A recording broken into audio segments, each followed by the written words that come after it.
OTKP SMKN 46 Jakarta. Yang saya hormati juga kepada Profesor Dr.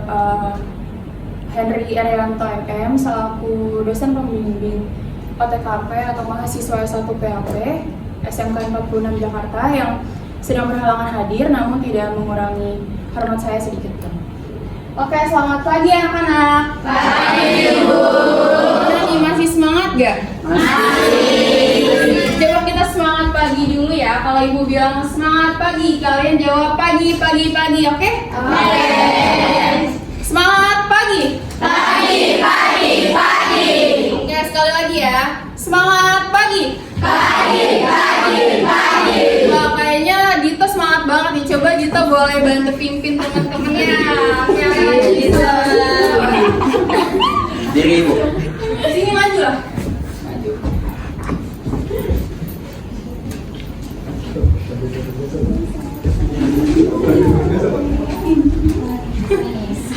Ini ya semangat pagi yang semangat ya Dito ya.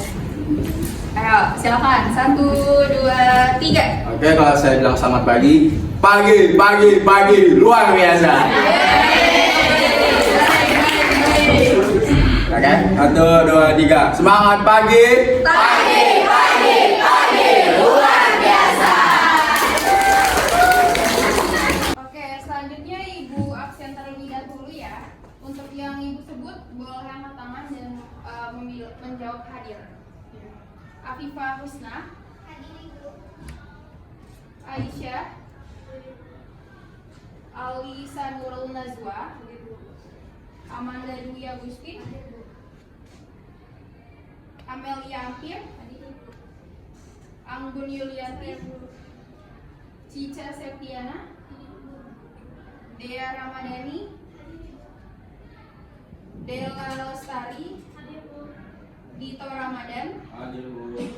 Elisa Aura Hermina, hadir Bu. Faradila Sari, hadir Bu. Irsalin, Kaila Fauzia, Muhammad Isa, Muhammad Zikro, Mutia Nabila, hadir Bu. Naila Safina, hadir Bu. Nisa Takia Ramadhani, hadir Bu. Nur Aziza Rahma, Oksana Tamini, Putri Puspita Sari, Raika Adelia, Reza Pratama Putra, Rizky Aulia, Salman Ofarisi, Syaruli, Silviana Hadi, Sakit, Firni, Widya Fitriani, Yolanda Artika, Yuni Widyasti, Saskia Nabila Anjani. Oke, jadi yang sakit 2 orang, yang izin 1 orang ya? Iya. Oke, jadi kalau gitu, kemarin pertemuan sebelumnya kita sudah membahas tentang apa? Sarana dan prasarana. Oke, itu bab 3 ya, tentang inventarisasi perkantoran. Nah, untuk pertemuan kali ini kita akan masuk ke bab 4. Kita mereview kembali bab 4, yaitu tentang pemanfaatan sarana dan prasarana. Atau enggak? Setuju. Oke, kita coba main games dulu ya. Games. Oke, udah terlihat? Dah. Nah, jadi di sini kita akan bermain games tentang gambarlah aku. Gimana cara mainnya? Cara bermainnya yang pertama akan disajikan beberapa clue atau ciri-ciri dan kalian nanti akan menebaknya dalam bentuk barang atau benda. Nah, jadi nanti disebutkan terlebih dahulu nih ciri-cirinya. Nanti kalian tebak nih ini ciri-ciri dari benda apa ya, dari barang apa ya, gitu. Jadi nanti yang mengetahui jawabannya kalian boleh angkat tangan terlebih dahulu ya. Jadi jangan langsung jawab jawabannya, oke? Oke. Kita mulai. Soal pertama, clue-nya adalah aku bisa dilipat, aku sering ditindih, dan aku sering menjadi tumpuan bagi benda lain. Apakah aku? Ada yang tahu? Nanti ada 1 hadiah untuk 1 pemenang. Jadi kalian harus fokus. Dia bisa dilipat, terus dia bisa ditindih, dan dia bisa menjadi tumpuan bagi benda lain. Sering kalian gunakan. Bisa dibawa kemana-mana tuh. Ada yang tahu? Ada yang tahu? Dere tahu Dere. Coba angkat tangan dulu deh, jangan takut salah.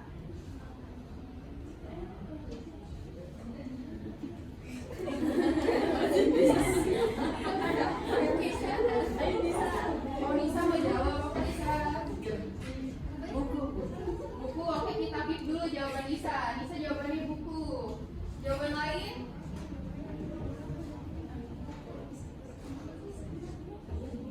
Ya, Farah?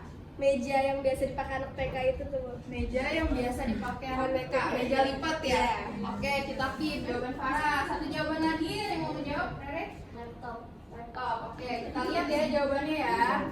1, 2, 3. Meja. Oke, 1 poin ya untuk Farah ya. Kita lanjut ke soal kedua.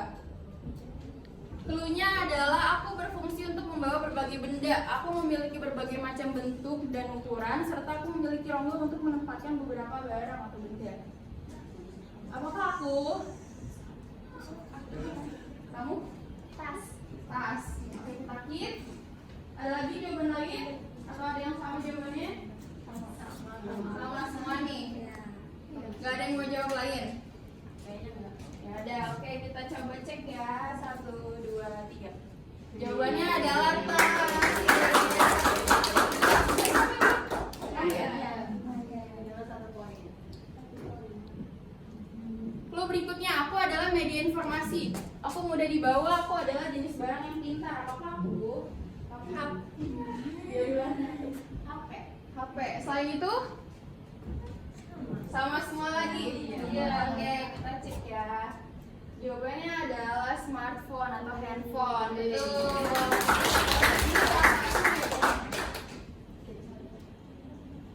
Nih, 1 clue aja nih.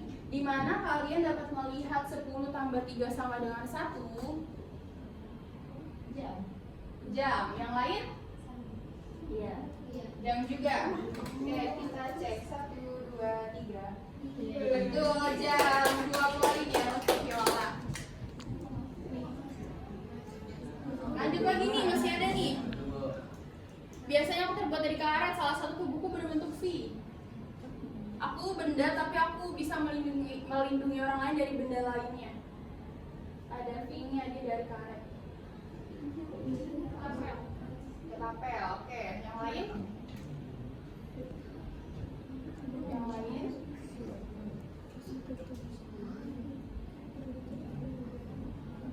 Lima detik ya. 1, 2, 3, 4, 5.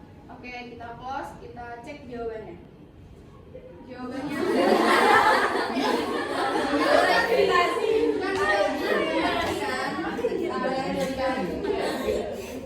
sendal jepit jawabannya. Jadi salah ya. Kita lanjut. Badanku besar, aku juga tinggi, karena itulah aku aktif membantu orang. Kalian bertanya, memang apa saja yang aku lakukan? Tidak ada, hanya berputar saja menikmati angin. Sayang hadiranku masih sangat jarang di daerah kalian. Apakah aku? Tadi bisa jawab apa? Mau jawab nggak? Apa itu? Cirangin. Cirangin. Oke, yang lain? Ada lagi yang mau menjawab?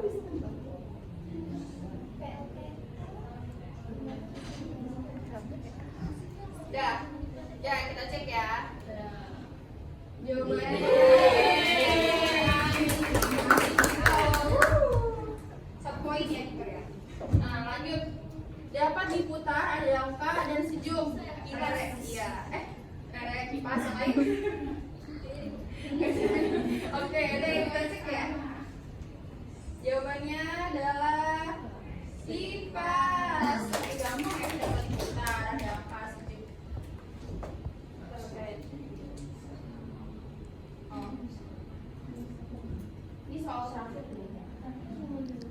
soal terakhir ya. Aku selalu menyusahkan orang yang memberi tumpangan kepada aku.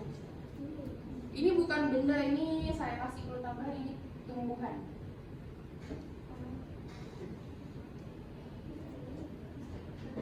Games kok mikir ya, Bu? Games macam apa ini?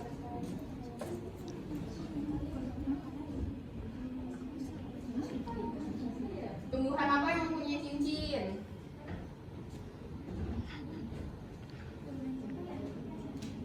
Ayo, ayo.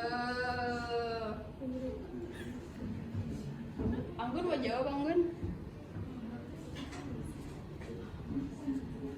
Ada yang tahu?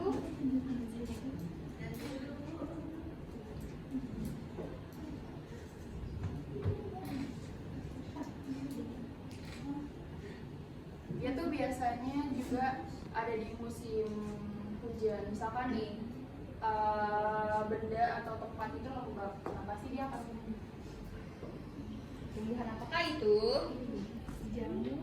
Jamur. Oke, kita keep. Yang lain? Selain jamur,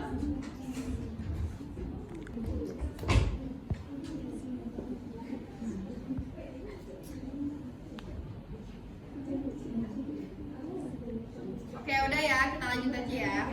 Jawabannya adalah jamur. Betul ya, jamur. Ini slide. Oh, udah, oke. Tadi berarti Yola berapa poin? 2. Kamu? Aduh, 2 poin sama lagi ya. Parah 2. Sajala, Kerba Satahari Saja Kaljadi Dirika Teman-teman yang boleh dibantuin kasih tahu antara Yola atau antara Naila. Yang deket Naila kasih tahu Naila. Cepet. Udah lihat belum?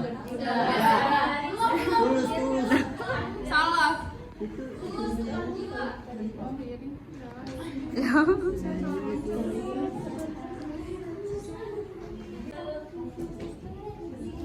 Aku tahu liriknya Start With You.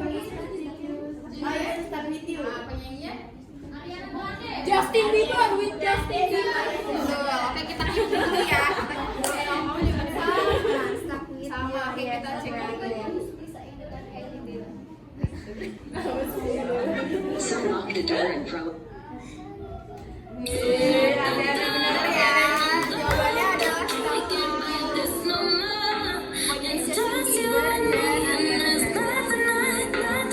Oke, jadi selamat untuk Yola karena Yola yang menjawab benar.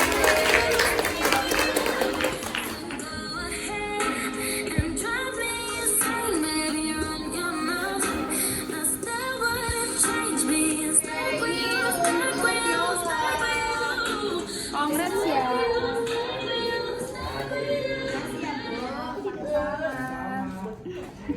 Oke, sekarang kita lanjut.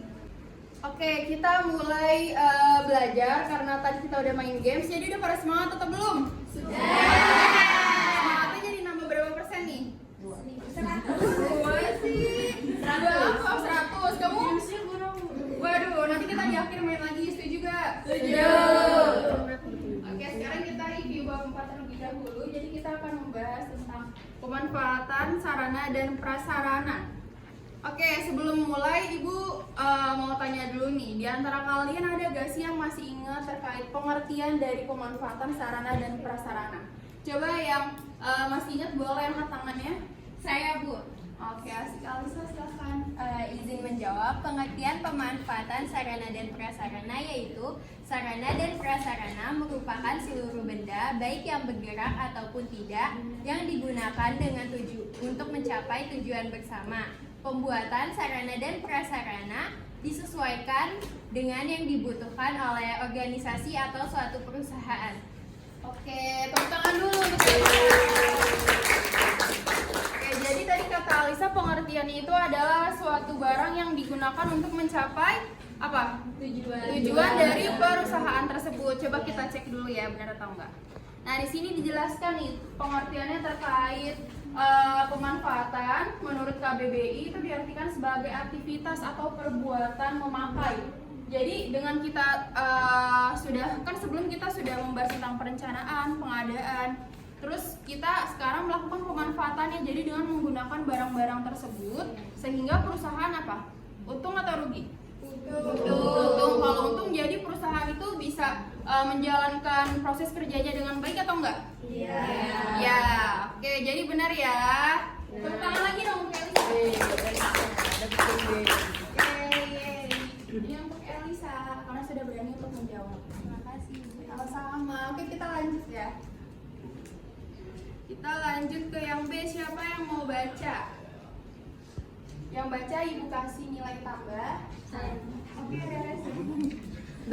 Hal yang perlu dipertimbangkan dalam pemanfaatan sarana dan prasarana kantor. Ada beberapa hal yang perlu dipertimbangkan dalam hal pemakaian serta pemanfaatan sarana dan prasarana kantor agar mendukung proses produktivitas dalam sebuah perusahaan, yaitu sebagai berikut. A. Kesesuaian antar alat dengan tujuan perusahaan. B. Tersedianya sarana dan prasarana penunjang. C. Tujuan yang akan dicapai. Dan D. Jenis produk perusahaan. Oke, jadi ada berapa hal? Ada 4. Yang pertama itu kesesuaian antara alat dengan tujuan perusahaan. Oke, jadi kita kalau ingin membeli alat ataupun barang sarana prasarana untuk kantor, itu kita harus menyesuaikan dengan tujuan perusahaannya. Misalkan perusahaan yang kita yang sedang kita lakukan itu bergerak di bidang industri. Kalau di bidang industri itu kan ada industri makanan, industri tekstil. Kalau misalkan di industri makanan ya berarti kita membeli barang-barangnya itu adalah barang-barang yang bisa digunakan untuk membuat makanan, yang bisa menghasilkan makanan. Nah, begitu juga apabila misalkan perusahaan itu bergerak di bidang teknologi, informasi dan komunikasi, itu berarti terkait office-nya ya. Nah, jadi itu barang-barang yang dibeli atau yang digunakan apa aja contohnya? Komputer, terus laptop, printer, mesin fotokopi, meja kantor, rak buku, masih banyak ya. Nah, jadi itu kalau mau membeli itu harus disesuaikan terlebih dahulu dengan bidang perusahaannya. Terus yang kedua apa? Nah, sarana dan prasarana penunjang itu maksudnya adalah misalkan kita memiliki satu perusahaan dan bergerak di bidang teknologi yang seperti tadi, berarti kita harus memiliki beberapa kantor dan gudang. Nah, penunjangnya itu adalah contohnya misalkan kita harus memiliki beberapa ruangan yang cukup untuk menempatkan karyawan-karyawan ataupun gudang yang cukup juga untuk menaruh barang-barang yang belum dipakai. Nah, itu disebut sebagai penunjang. Yang ketiga apa? Tujuan yang akan dicapai. Nah, kalau misalkan udah sesuai, berarti tujuannya mudah dicapai atau sulit? Mudah. Oke, yang keempat, jenis produk perusahaan. Ini juga disesuaikan. Ini sama aja seperti yang A tadi. Jadi harus menyesuaikan bidang perusahaannya terlebih dahulu, kemudian jenis produknya apa, kemudian baru dibeli alat-alat tersebut. Oke, kita lanjut. Selanjutnya adalah prinsip pemanfaatan. Ada berapa prinsip? 2. Yang pertama apa? Prinsip efisiensi. Yang kedua? Prinsip efektivitas. Oke, untuk prinsip efisiensi ini adalah terkait hemat dan hati-hati. Nah, jadi gimana caranya para karyawan tersebut menggunakan barang sarana dan prasarana itu dengan hati-hati sesuai dengan prosedurnya. Kayak misalkan kalian ingin menggunakan mesin printer baru. Kalau baru kan pasti kita harus mengisi tinta printer terlebih dahulu, terus mengkoneksikannya kabel-kabel dengan komputer dan lain-lain gitu kan. Nah, jadi kita harus menggunakannya dengan hati-hati. Bagaimana caranya? Yaitu dengan membaca alurnya itu seperti apa. Jadi biasanya kan kita mendapatkan buku panduan. Nah, itu harus kita gunakan. Terus yang kedua, prinsip efektivitas. Di sini lebih fokus ke memperlancar pencapaiannya. Nah, jadi dengan kita menggunakannya dengan hemat, dengan hati-hati dari prinsip efisiensi, maka akan menimbulkan prinsip aktivitas, yaitu semua pekerjaan atau proses bekerja kita itu akan berjalan dengan lancar sesuai dengan pencapaiannya. Jadi misalkan bisa mencapai target ataupun mendapatkan nilai plus dari bos karena dapat relasi yang banyak. Oke, ada lanjut kita ke pemborosan. Di sini ada 2 faktor. Siapa yang mau membaca? Saya. Farah, silakan Farah. Pemborosan terjadi karena 2 faktor. Yang pertama, sikap mental. Sikap mental boros dapat terjadi karena ketidakpedulian pada berfungsinya alat atau barang yang digunakan pegawai. Selain itu, sikap mental boros tersebut juga dipengaruhi oleh ketidakjujuran dalam mengelola kekayaan milik organisasi. Yang kedua, karena kurangnya keterampilan. Pemborosan sarana dan prasarana diakibatkan oleh kurangnya keterampilan dalam menyelesaikan tugas. Adapun dalam melaksanakan tugasnya, para pegawai sering melakukan kesalahan. Hal ini sering menyebabkan pemborosan pada sarana dan prasarana kantor. Oke, jadi ada 2 faktor ya yang dapat memicu terjadinya pemborosan pada perusahaan atau kantor. Yang pertama itu adalah sikap mental. Sikap mental ini adalah sikap boros yang dapat terjadi karena ketidakpedulian. Jadi kayak misalkan contohnya itu kalian telah selesai menggunakan laptop kantor, terus kalian saat jam pulang itu kalian langsung pulang aja tanpa mematikannya terlebih dahulu. Berarti itu sikap ketidakpedulian ya. Jadi kayak kalian tahu nih seharusnya itu harus dirapikan terlebih dahulu, semua tabnya itu di close, dibersihkan baru di shutdown. Tapi kalian nggak peduli, kalian langsung pulang aja. Nah itu disebut sebagai sikap mental. Terus ketidakjujuran dalam mengelola. Nah ini juga termasuk ke dalam sikap mental. Jadi kayak misalkan kalian contohnya itu kalian dikasih fasilitas berupa handphone dari kantor, tetapi kalian bilang itu ke bos kalian handphonenya itu hilang, padahal ada di rumah kalian. Nah itu juga salah satu bentuk ketidakjujuran. Tuh. Terus yang kedua adalah kurangnya keterampilan. Kalau di sini kurangnya keterampilan, jadi kayak kalian tuh borosnya itu tanpa disengaja. Kalau tadi kan disengaja ya. Kalau yang ini tuh tidak disengaja. Jadi kayak kalian tuh belum tahu sebenarnya cara menggunakan itu seperti apa. Jadi kalian sepengetahuan kalian aja, terus seadanya aja. Jadi kalian itu salah dalam mengerjakannya sehingga barang tersebut dapat rusak. Nah itu salah satu contoh dari kurangnya keterampilan. Paham? Paham. Sekarang lanjut ke barang habis pakai dan barang tidak habis pakai. Coba baca contoh dari barang habis pakai ada apa aja?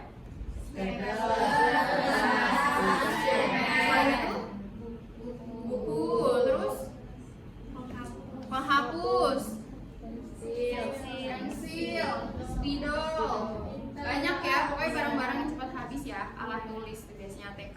Nah kalau bahan yang tidak habis pakai contohnya apa aja? Meja, kursi, komputer,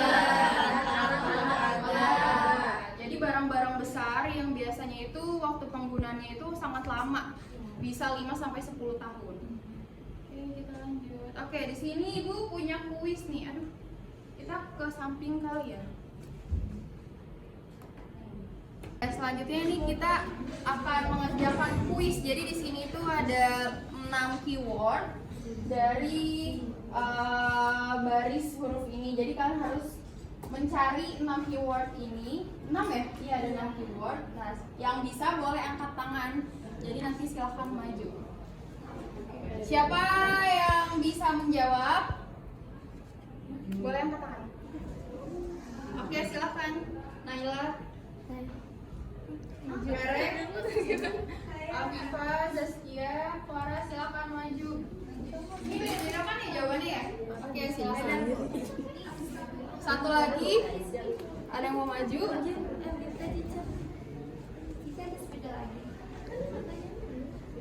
Ini dari keywordnya aja kalian tinggal mau lingkari. Asal nggak? Ya, tapi harus berdasarkan keyword. Siapa? Oke, silakan Cica. Apa itu? Keterampilan. Ada nggak di keywordnya? Ada. Oke, tepuk tangan.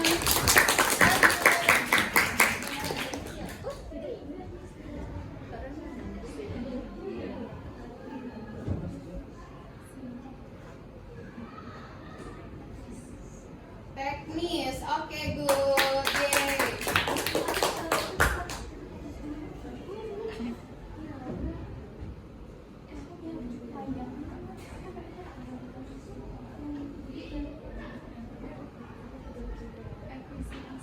Efisiensi, oke. Lanjut, Farah.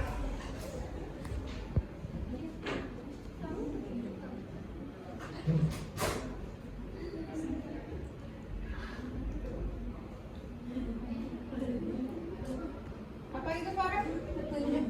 Petunjuk, oke, betul. Satu lagi nih, terakhir. Dua lagi ya? Tadi Cica jadi maju nggak?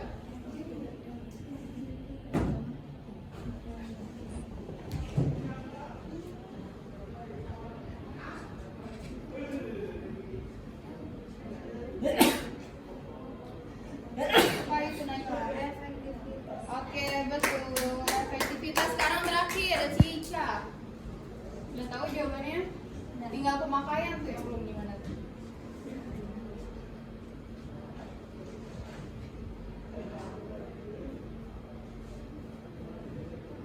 Oke, betul semua. Oke, tadi yang menjawab boleh maju dulu ke depan. Ibu punya hadiah.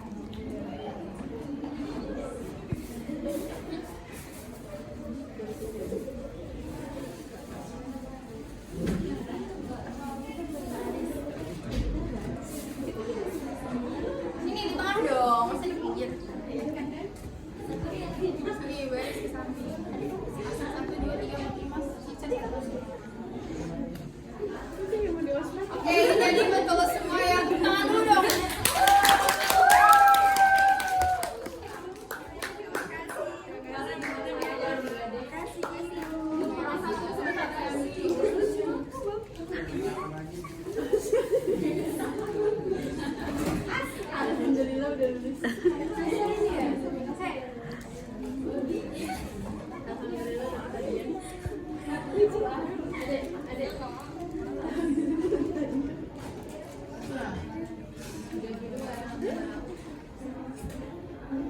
Oke, jadi setelah kita tadi bermain kuis, sekarang kita ada satu materi terakhir yaitu tentang pengaturan kegiatan pemakaian serta pemanfaatan sarana kantor. Ada berapa pengaturan? Nah, yang pertama itu adalah memberikan identitas alat. Jadi setelah kita membeli alat sarana dan prasarana kantor, nah alat itu harus diberikan identitas, yaitu dengan memberikan nomor inventaris ataupun kode tertentu. Jadi barang tersebut dengan mudah dapat diawasi, dengan mudah untuk ditemukan. Terus yang kedua adalah pencatatan alat ke dalam buku inventaris. Jadi setelah dibeli itu harus dicatat juga. Boleh secara manual menggunakan buku inventaris ataupun secara digital gitu. Nah, dengan adanya buku inventaris ini maka memudahkan pihak pencatat melakukan pengontrolan dan pengecekan kembali sewaktu-waktu. Misalkan itu dia mengecek dalam jangka waktu seminggu sekali ataupun sebulan sekali. Nah, itu dia akan mudah mengontrolnya dari buku tersebut. Terus yang ketiga itu adalah penempatan alat-alatnya ke dalam rak atau lemari yang sudah diberikan kode tertentu. Jadi misalkan terdapat satu rak, terus nanti misalkan kita membahasnya tentang buku ya. Contohnya itu adalah perpustakaan. Jadi kalian kalau mencari buku di perpustakaan pasti kan by kode ya. Jadi kayak misalkan dari kode A, B, C gitu. Terus yang di ujung berarti udah Z gitu kan. Nah, itu adalah memudahkan kita juga nih. Misalkan kita mencari kategori tentang pendidikan bahasa Indonesia. Terus kita cari dulu di buku inventaris itu, kayak misalkan keseluruhannya lah, daftar isi gitu. Nah, kita cari itu ada di kode mana. Kalau misalkan ada di kode A, berarti kita ke rak buku bagian A gitu. Seterusnya. Nah, sekarang terdapat tugas diskusi kelompok. Jadi menggunakan kelompok yang kemarin ada 5 kelompok. Kalian diperbolehkan untuk duduk secara berkelompok dan mengerjakan tugas diskusi ini. Silahkan kalian membentuk kelompoknya masing-masing. Oke, ini udah duduk berkelompok kan ya? Ini kelompok berapa? Kelompok 2. Kelompok ini kelompok berapa? Kelompok 4. Kelompoknya Shirley? Kelompok 5. Kamu? 3. 1. Oke. Sekarang udah ada 5 kelompok. Jadi tugas kalian adalah mengerjakan tugas diskusi kelompok ini. Kalian diskusikan secara berkelompok, kemudian selembar aja, jadi kalian menjadi satu tugas. Terus menggunakan kalimat yang baik dan benar, oke? Siap. Oke, silakan mengerjakan.